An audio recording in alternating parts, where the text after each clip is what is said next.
โรคที่เป็นตายย่านที่สุดนิดยกให้มะเร็งแต่โรคที่สร้างความน่ารำคาญที่สุดนิดยกให้โรคภูมิแพ้เลยเนาะใครที่เป็นภูมิแพ้น่าจะเข้าใจดีไอ้โรคพวกนี้มันโคตรน่ารำคาญเลยแหละทุกคนเลยที่บ่มีไผแก้ได้เนาะโดยเฉพาะก็คือภูมิแพ้เกี่ยวกับอากาศบ่ว่าจะเป็นอากาศเย็นก็เป็นอากาศร้อนก็เป็นอากาศชื้นก็เป็นแม้กระทั่งฝุ่นหลายหรือฝนตกอีหยังต่างๆมันก็ยังเป็น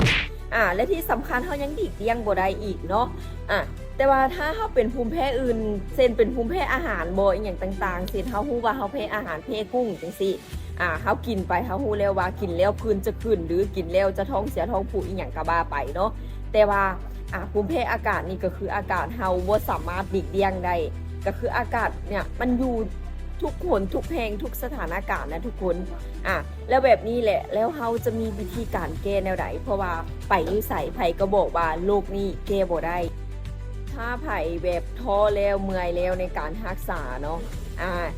ลองทักเข้ามาปรึกษากับทางคลินิกเบิงเพราะว่าถ้าเฮาปินปัวรักษาที่ต้นเหตุโดยเฉพาะพวกภูมิคุ้มกันหรือเลือดต่างๆของเฮาแข็งแรงสุขภาพแข็งแรงมันก็สามารถกำจัดพวกสิ่งแปลกปลอมต่างๆบ่ว่าจะเป็นทางอากาศหรืออาหารการกินของเฮาต่างๆเนาะเข้าสู่ร่างกายของเฮามันก็สามารถกำจัดออกเองได้เพราะฉะนั้นถ้าเฮาปินปัวหรือฟื้นฟูที่ต้นเหตุแท้ๆมันก็สามารถมีโอกาสที่จะกลับมาเป็นปกติหรือว่าอาจจะบ่แพ้ง่ายแบบที่เคยเป็นมาก็ได้เนาะใครที่อยากรักษาเมื่อยในการรักษาลองทักเข้ามาปรึกษากับทางคลินิกของพวกเฮาเบิงเพราะพวกเขามีทางแก้และรักษาที่ต้นเหตุให้เนาะ